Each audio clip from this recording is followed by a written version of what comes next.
हाँ तो दोस्तों, कल हम लोग डिस्कस कर रहे थे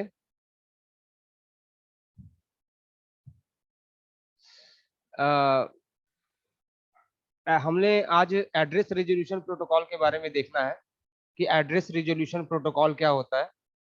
लेकिन हम लोग अपने प्रीवियस लेक्चर में हम लोगों ने इंटरनेट प्रोटोकॉल देखा था। इंटरनेट प्रोटोकॉल और एड्रेस रिजोल्यूशन प्रोटोकॉल कहीं ना कहीं दोनों एक दूसरे से, मतलब दोनों का काम एक दूसरे से मिलके होता है, एक साथ होता है। तो इसीलिए एक बार मैं थोड़ा सा रिव्यू दे देना चाहता हूँ इंटरनेट प्रोटोकॉल के बारे में। हम लोगों ने इंटरनेट प्रोटोकॉल में ये देखा था कि हमें, जैसा हम लोगों ने जब प्रीवियस यूनिट्स हम लोगों ने देखी थी, तो हमने देखा था कि किस तरीके से जो हमारा एक मैसेज है वो पर्टिकुलर छोटे छोटे पैकेट्स में डिवाइड होता है। और हर पैकेट के ऊपर एक आप एक आपका सोर्स का आईपी एड्रेस, डेस्टिनेशन का आईपी एड्रेस और सीक्वेंस नंबर, ये तीन चीजें होती हैं। हम लोगों ने पैकेट स्विचिंग, जब हम लोग टॉपिक पढ़ रहे थे, तो वहां पे था कि किस तरीके से अगर हमारा एक सेंडर है। एक सेकेंड।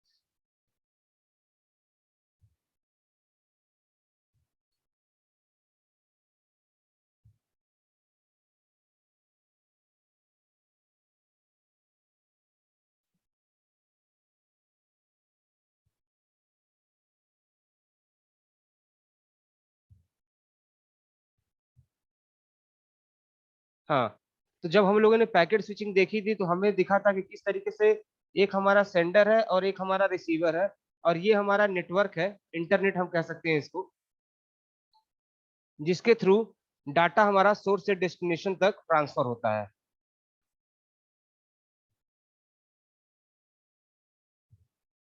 अब सोर्स से जो हमारा डाटा निकल रहा है, सपोज कीजिए वो एक मैसेज है,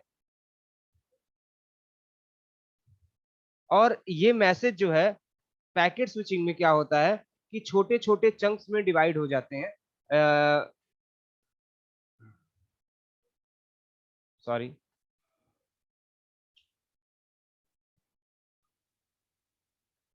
छोटे छोटे पैकेट्स में एक, जो मान लीजिए 10 MB का मैसेज है, तो 10 MB का मैसेज क्या हुआ कि वो छोटे छोटे पैकेट्स में डिवाइड हो गए। सपोज कीजिए 2-2 MB या 3-3 MB के पैकेट्स में, मतलब उनको डिवाइड कर दिया गया छोटे छोटे चंक्स में, जिनको हम पैकेट कह रहे हैं। और हर पैकेट पे एक अपना सोर्स की आईपी, डेस्टिनेशन की आईपी और आपका सीक्वेंस नंबर होता है। अब इंटरनेट प्रोटोकॉल जो हमने देखा, इंटरनेट प्रोटोकॉल क्या है, वही आईपी एड्रेस है जो कि पैकेट को सही डेस्टिनेशन तक पहुंचने में हेल्प करता है। या फिर ये कहें कि इंटरनेट का इतना बड़ा जाल है, नंबर ऑफ राउटर्स, कितने नंबर ऑफ इक्विपमेंट्स यूज होते हैं एक इंड से दूसरे इंड तक किसी भी चीज को डिलीवर करने के लिए या इंफॉर्मेशन को ट्रांसफर करने के लिए। अब चूंकि 10 MB के मैसेज को हमने 3-3 MB के चंक्स में, पैकेट्स में डिवाइड किया है, और पैकेट स्विचिंग क्या कहता है कि इसमें कोई मतलब कि एक, जैसे कि सर्किट स्विचिंग में होता था कि इसमें फिक्स नहीं होता है कि सारी के सारे पैकेट जो है वो एक ही पाथ को फॉलो करते हुए डेस्टिनेशन तक जाएंगे। ठीक है ना। तो यहाँ पे क्या होता है कि हो सकता हो एक पैकेट, सपोज कीजिए कि पहला पैकेट जो है वो यहाँ से निकला, और वो यहाँ से, एक सेकेंड, वो यहाँ से होता हुआ, ऐसे होता हुआ वो डेस्टिनेशन तक जा रहा है। दूसरा पैकेट की अगर हम बात करें, तो वो सपोज कीजिए इधर से होता हुआ चला गया डेस्टिनेशन तक। तीसरे पैकेट की बात करें तो वो हो सकता हो यहाँ से होता हुआ, ऐसे होता हुआ निकल जाए। मतलब कुल मिला के कहने का मतलब होता है कि पैकेट फ्री होते हैं, इंडिपेंडेंट होते हैं कि वो किसी भी पाथ को चूज करते हुए डेस्टिनेशन तक पहुंचे। लेकिन मेन पर्पज क्या होता है उनका, डेस्टिनेशन तक पहुंचना। ठीक है। दूसरी चीज मैंने आपको बताया था कि जब वो डेस्टिनेशन पे पहुंचते हैं, तो हो सकता हो कि जो जो 10 नंबर वाला पैकेट है वो पहले पहुंच जाए, उसके बाद से 3 नंबर वाला पैकेट उसके बाद पहुंचे, फिर 2 नंबर वाला उसके बाद पहुंचे, फिर 1 वाला उसके बाद पहुंचे। तो यहाँ पे क्या है, चूंकि अब होना तो चाहिए पहला सबसे आगे, लेकिन ट्रैफिक की वजह से जो हमारा 10वें लास्ट वाला जो पैकेट है वो पहले पहुंच गया। तो फिर से उसको सही ऑर्डर में अरेंज करने के लिए हम दूसरे प्रोटोकॉल का यूज करते हैं, जिसको हम कहते हैं टीसीपी। क्या कहते हैं बच्चों? टीसीपी, यानी कि ट्रांसमिशन कंट्रोल प्रोटोकॉल। जैसा कि मैंने आपको बताया भी था, लिखा भी हुआ है कि message is divided into number of packet, each packet can if necessary be sent by a different route across the internet. ठीक है ना? इंटरनेट प्रोटोकॉल का जो काम है वो केवल काम क्या है कि उसको डिलीवर करना। कहां पे? सोर्स से डेस्टिनेशन तक। इंटरनेट प्रोटोकॉल का काम क्या हुआ कि पैकेट को डिलीवर करना या इंफॉर्मेशन को डिलीवर करना सोर्स से डेस्टिनेशन तक। लेकिन डेस्टिनेशन पे जब वो सारे पैकेट पहुंच गए तो उनको सही ऑर्डर में अरेंज करने का जो काम है वो आपका टीसीपी का है, यानी कि ट्रांसमिशन कंट्रोल प्रोटोकॉल का। इसीलिए आप जब भी मोस्टली देखते हैं तो आपको टीसीपी आईपी ऑब्लिक आईपी इस तरीके से करके मिलता है, क्योंकि ये दोनों कहीं ना कहीं एक दूसरे के साथ मिलके ही अपने टास्क को परफॉर्म कर रहे हैं। ठीक है? तो ये तो आपका इंटरनेट प्रोटोकॉल था जो हम लोगों ने प्रीवियस लेक्चर में देखा था। अब आज का जो बच्चों हमारा टॉपिक है वो है हमारा एड्रेस रिजोल्यूशन प्रोटोकॉल। ठीक है? तो आइए सबसे पहले हम लोग इसकी थ्योरी देख लेते हैं, फिर समझते हैं कि एड्रेस रिजोल्यूशन प्रोटोकॉल है क्या। तो जैसा कि देखिए दोस्तों, यहाँ पे लिखा हुआ है कि most of the computer programs oblique applications use logical address, यानी कि IP address, to send oblique receive messages. However the actual communication happens over the physical address, यानी कि MAC address, that is form layer 2 of OSI model. कहने का मतलब क्या है कि हम मोस्टली जो है जब सोर्स से पैकेट को सेंड कर रहे होते हैं तो हम आईपी एड्रेस के थ्रू ही सेंड करते हैं, क्योंकि हमारे पास उस समय डेस्टिनेशन मशीन जिसका वो आईपी एड्रेस है, हमें उसका मैक एड्रेस नहीं पता होता।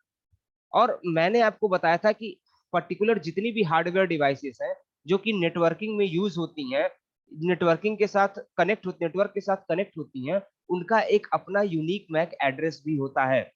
ठीक है ना?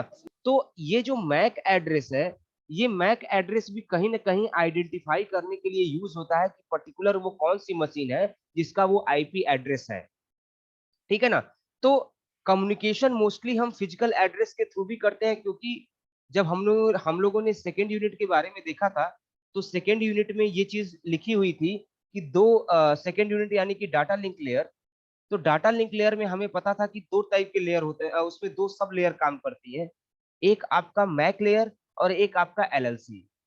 तो जो उसमें मैक लेयर था, मीडिया एक्सेस कंट्रोल लेयर, उसका काम क्या था कि वो पर्टिकुलर किसी भी डिवाइस को एक्सेस प्रोवाइड करता था कि वो अब इस पर्टिकुलर नेटवर्क में डाटा को सेंड कर सके और डाटा को रिसीव कर सके। ठीक है? तो अब कहने का मतलब क्या है कि आईपी तो ठीक है, लेकिन आईपी के अलावा सही मशीन में इंफॉर्मेशन जा रही है कि नहीं जा रही है, ये कहीं ना कहीं मैक एड्रेस के थ्रू भी इसको चेक किया जाता है और तब जाके पैकेट को डिलीवर किया जाता है। आगे देखिए क्या लिखा हुआ है। So our mission is to get the destination MAC address which help in communicating with other devices. यानी हमारा जो टारगेट क्या है कि किस तरीके से हम मैक एड्रेस को फाइंड करें। This is where ARP come into picture. और इस काम को करने के लिए एआरपी यानी कि एड्रेस रिजोल्यूशन प्रोटोकॉल का हम यूज करते हैं। Its functionality is to translate IP address to physical address. The acronyms ARP stand for Address Resolution Protocol, which is one of the most important protocol of the data link layer. ठीक है ना? तो यहाँ जो दोस्तों ये line लिखी हुई है कि it functionality is to translate IP address to physical address, यानी कि हम आईपी एड्रेस से फिजिकल एड्रेस को फाइंड करने का जो काम है वो हमारा एआरपी का है। ठीक है ना। क्यों? क्योंकि हमें पता है कि हम जिस जगह से, यानी कि मान लीजिए हम सोर्स से सोर्स मशीन से अगर पैकेट को सेंड कर रहे हैं, तो सोर्स मशीन के पास डेस्टिनेशन मशीन का आईपी एड्रेस तो है, ठीक है ना, लेकिन डेस्टिनेशन मशीन का मैक एड्रेस उसके पास नहीं है, ठीक है ना। और कम्युनिकेशन तभी पॉसिबल है जब उसके पास मैक एड्रेस भी हो, ठीक है। तो एआरपी क्या का काम क्या है कि वो आईपी एड्रेस जो होता है डेस्टिनेशन मशीन का, उसके उसका यूज करके वो उस डेस्टिनेशन मशीन का मैक एड्रेस भी फाइंड करता है, ठीक है। तो आइए देखिए कैसे वो फाइंड करता है। ये देखिए, ये एआरपी का फ्रेम फॉर्मेट है। क्या है? एआरपी का फ्रेम फॉर्मेट।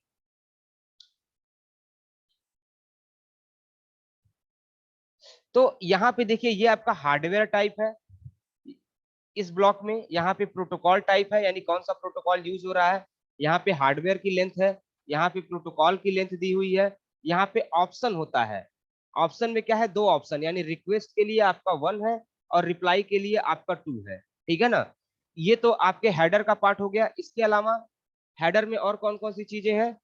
सेंडर का हार्डवेयर एड्रेस, सेंडर का प्रोटोकॉल या एड्रेस यानी कि आईपी एड्रेस, टारगेट मशीन का हार्डवेयर एड्रेस यानी कि मैक एड्रेस, और टारगेट मशीन का आईपी एड्रेस यानी कि प्रोटोकॉल एड्रेस। ये 4 कॉलम बने हुए हैं, ठीक है ना। अब अगर ये पैकेट सेंडर की तरफ से भेजा जाता है रिसीवर की तरफ, तो उस समय इस पैकेट में, इस फ्रेम में क्या क्या इंफॉर्मेशन होगी? तो वहां पे क्या होगा?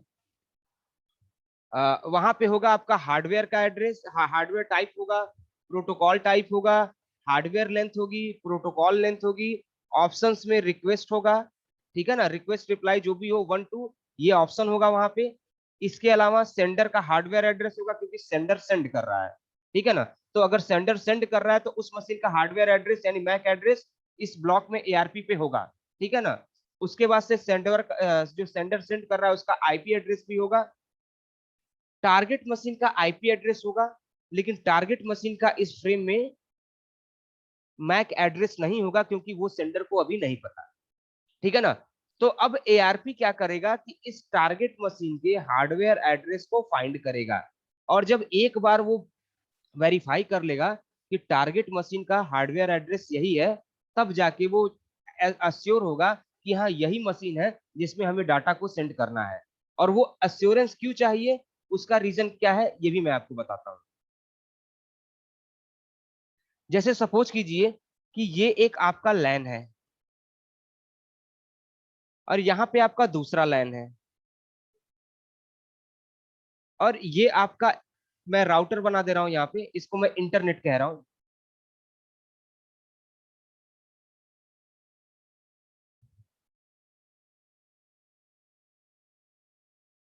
ठीक है ना। ये समझ लीजिए कि लैन 1 है,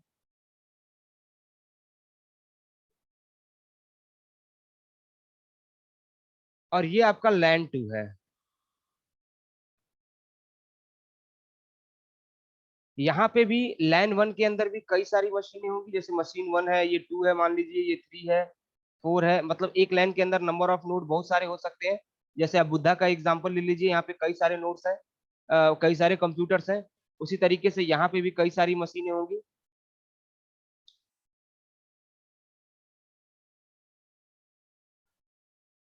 और ये उनका कम्युनिकेशन है। मैंने आपको बताया था कि एक लैन के अंदर अगर हम कम्युनिकेशन कर रहे हैं, एक लाइन के अंदर अगर हम कम्युनिकेशन कर रहे हैं, तो वो कम्युनिकेशन जो है हमारा, वो आपका स्विचेज और मॉडेम के थ्रू हो सकता है। लेकिन जब दो अलग अलग लाइन में से को आपस में कम्युनिकेशन कराना होता है, तो वहां पे हम राउटर और गेटवे डिवाइसेस का यूज करते हैं, ठीक है ना। तो अब सपोज कीजिए कि ये जो है, ये आपका टारगेट मशीन है, और इसका आईपी एड्रेस है 192.168.0.1, और मैक एड्रेस है 1A2B। और इस फ्रेम के अकॉर्डिंग सारी इंफॉर्मेशन है, क्योंकि इस मशीन से डाटा को सेंड किया गया है। तो इसका अगर आईपी एड्रेस हम 0.3 मान लें और मैक एड्रेस 2B मान लें, ठीक है, तो उस केस में क्या है कि अब यहाँ पे ये सारी इंफॉर्मेशन तो होगी, सेंडर का मैक एड्रेस भी होगा, सेंडर का आईपी एड्रेस भी होगा, टारगेट प्रोटोकॉल का आईपी एड्रेस होगा, लेकिन टारगेट प्रोटोकॉल का हार्डवेयर एड्रेस नहीं होगा जो कि यहाँ पे दिया हुआ है। अब जब पैकेट यहाँ पे पहुंचेगा एआरपी फॉर्मेट के थ्रू, तो यहाँ पे जो आपका राउटर है या गेटवे डिवाइसेस है, उसी के थ्रू ये अंदर जाएगा। तो यहाँ पे क्या होगा कि सबसे पहले जो ये आपका पैकेट है, ये सारे नोड को एआरपी जो फॉर्मेट है उसका, ये एड्रेस रिजोल्यूशन का जो फॉर्मेट है, वो सारे मशीन को सेंड होगा। हर जितने भी नोड है, वो सारे नोड को ये एआरपी पैकेट जनरेट किया जाएगा, यानी सबको सेंड किया जाएगा। ठीक है ना। अब क्या होगा कि जब ये पैकेट का एआरपी फॉर्मेट सारे के सारे नोड को भेजा जाएगा, तो अब जिस मशीन का आईपी एड्रेस टारगेट के आईपी एड्रेस के साथ मैच करेगा, वो मशीन क्या करेगी कि इस एआरपी फॉर्मेट को अपने पास कैच कर लेगी। सपोज कीजिए ये है, अरे यार, सपोज कीजिए कि ये है, तो इसने इस एआरपी फॉर्मेट को कैच किया, और जो पार्ट खाली है यानी कि टारगेट मशीन का मैक एड्रेस, वो क्या करेगी, वहां पे टारगेट मशीन का मैक एड्रेस यानी कि इसका जो मैक एड्रेस है, यानी कि 1A 2B, वो सर वहां आवाज पे। बीच में आ रही है। अच्छा, नेटवर्क इशू हो सकता है। अभी आवाज आ रही है? हाँ सर अभी आ रही है। तो मैक टारगेट मशीन का जो आपका मैक एड्रेस है, यानी कि 1A 2B, जो मैंने यहाँ पे आपको दिखाया है, अब जब ये टारगेट मशीन इस पैकेट को कैच करेगी, तो इसमें वो क्या करेगी कि या पर्टिकुलर ये जो खाली है टारगेट मशीन का मैक एड्रेस, इस एआरपी फॉर्मेट में वो अपना मैक एड्रेस डाल के वापस से यहाँ पे सेंड करेगी गेटवे डिवाइसेस के पास। ठीक है ना। और जब यहाँ पे वो पैकेट आ जाएगा, वो एआरपी फॉर्मेट आ जाएगा, तो अब क्या है, अब इस फॉर्मेट की अगर हम बात करें, तो आपका सारी इंफॉर्मेशन तो थी ही, एक मैक एड्रेस टारगेट मशीन का नहीं था, तो वो मैक एड्रेस भी अब टारगेट मशीन का उसको मिल गया, जिसको मैंने 1A 2B कहा था। ठीक है ना। तो अब जब ये टारगेट एड्रेस मिल गया, तो अब इससे अश्योर हो गया कि अब क्या है कि इस फॉर्मेट में सारी इंफॉर्मेशन है, तो अब जो डाटा है सीधे के सीधे उस टारगेट मशीन के पास चला जाएगा, जिसका मैक एड्रेस भी और आईपी एड्रेस दोनों मैच करेगा। ठीक है।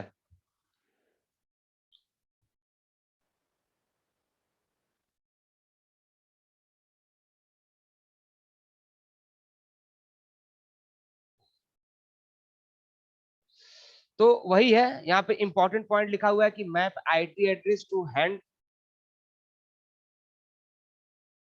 हाँ, map IP address to hardware address, यानी कि वही है कि सबके पास ए बी सी डी सबके पास पैकेट भेजा गया, जिसका भी मैक एड्रेस और आईपी एड्रेस मैच कर जाएगा, उसी के पास पैकेट जाएगा। क्योंकि मैक एड्रेस नहीं है, तो सबसे पहले एआरपी फॉर्मेट भेजा जाता है। एआरपी फॉर्मेट में क्या होता है कि जिस टारगेट मशीन के साथ आईपी मैच होती है, वो टारगेट मशीन उस पर्टिकुलर एआरपी फॉर्मेट को कैच करता सर है। आवाज रुक जा रहा है।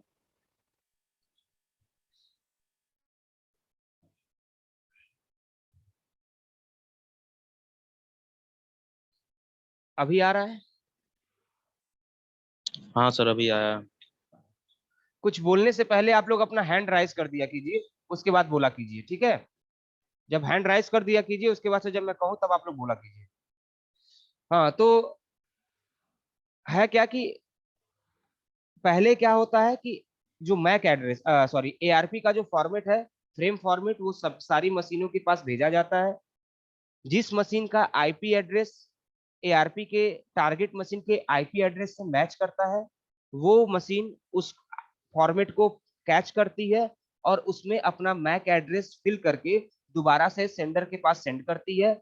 सेंडर क्या करता है कि सेंडर के पास जब मैक एड्रेस और आईपी एड्रेस दोनों मिल जाता है, तब जाके वो पैकेट को पर्टिकुलर मशीन के पास ट्रांसफर करता है। ठीक है। अब देखिए यहाँ पे जैसे लिखा भी हुआ है कि if A send message to B a broadcast packet to all with destination IP address but without MAC address, यानी अगर A को B को मैसेज सेंड करना है, तो वो ब्रॉडकास्ट करती है एआरपी मैसेज एआरपी फ्रेम को सबके पास, लेकिन उसमें टारगेट मशीन का आईपी एड्रेस तो होता है लेकिन मैक एड्रेस नहीं होता। दूसरा, दो system IP is match that can receive the message, जिस टारगेट मशीन का आईपी एड्रेस मैच करता है वो रिसीव करता है उस पैकेट को। उसके बाद से देखिए यहाँ लिखा हुआ है after that receiver receive send the message to A with its MAC and IP address. एक बार रिसीवर, उसके बाद क्या होता है कि रिसीवर जो है दोबारा से सेंड करता है उसको सेंडर के पास आईपी एड्रेस तो था ही, मैक एड्रेस उसमें फिल करके। उसके बाद से अगला क्या होता है कि then the system A get the B MAC address, यानी ए के पास बी का मैक एड्रेस आ जाता है और तब वो पैकेट को ट्रांसफर कर देता है। एक पॉइंट वहां पे यहाँ पे ये भी लिखा हुआ है कि MAC address always contain 6 bit, यानी मैक एड्रेस कितने बिट का होता है, 6 बिट का होता है। ठीक है ना, इसमें आप लोग कंफ्यूज मत होइएगा, मैक एड्रेस हमेशा ही 6 बिट का होता है। अगर आपसे पूछा जाए तो ये चीज आपको समझनी होगी, जाननी होगी कि मैक एड्रेस कितने बिट का होता है, आपका 6 बिट का होता है। ठीक है, तो इस तरीके से हमारा जो एड्रेस रिजोल्यूशन प्रोटोकॉल है इसका हम यूज करके पैकेट को एक जगह से दूसरी जगह ट्रांसफर करते हैं। ठीक है ना, यहाँ पे क्या होता है कि केवल आईपी एड्रेस के थ्रू कंफ्यूजन हो सकता है। क्यों? क्योंकि हो सकता है कि एक ही कोई बड़ा ऑर्गेनाइजेशन है और एक बड़े ऑर्गेनाइजेशन में हो सकता है हमने 2-3 लाइन स्टेब्लिश किए हों, हर अलग अलग बिल्डिंग में अलग अलग लाइन स्टेब्लिश किए हुए हों, और उस केस में मैंने आपको बताया था कि सेम लाइन में सेम आईपी नहीं यूज हो सकती दो सिस्टम में, लेकिन अलग अलग लाइन में वो आईपी यूज की जा सकती है। तो अगर एक ही बड़े ऑर्गेनाइजेशन में अलग अलग लैन बने हैं, उस केस में हमें जब तक टारगेट मशीन का मैक एड्रेस भी नहीं मिलता, क्योंकि मैक एड्रेस हर मशीन का यूनिक होता है, तो डाटा को सही मशीन में डिलीवर नहीं किया जा सकता। इसलिए हमें सेंडर को सेंड करने से पहले, पैकेट सेंड करने से पहले वो एआरपी पैकेट को सेंड करता है ताकि उसको टारगेट मशीन का मैक एड्रेस भी मिल सके, ताकि हम वो जो पैकेट भेज रहा है वो सही डेस्टिनेशन पे पहुंच सके, ये ना ऐसा ना हो कि गलत जगह पे पहुंच जाए। ठीक है ना, तो इसके लिए हमारा एआरपी प्रोटोकॉल यूज होता है। एक चीज मैं और बता दूं कि ये जो फ्रेम फॉर्मेट है ये काफी इंपॉर्टेंट है। अक्सर एआरपी का फ्रेम फॉर्मेट पूछा जाता है कि एआरपी का फ्रेम फॉर्मेट बताइए, बना के उसको ड्रॉ कीजिए। तो आप लोग इसको ध्यान से देख लीजिएगा और अपने दिमाग में बैठा लीजिएगा कि क्या क्या चीजें एआरपी के फ्रेम फॉर्मेट में होती है।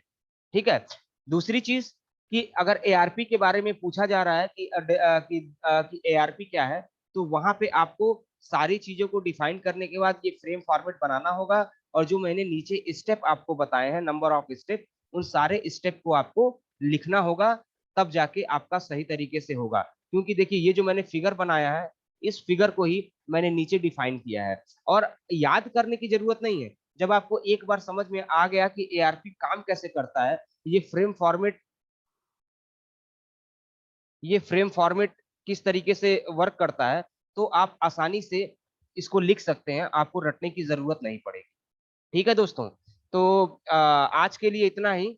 कल हम फिर नए लेक्चर के साथ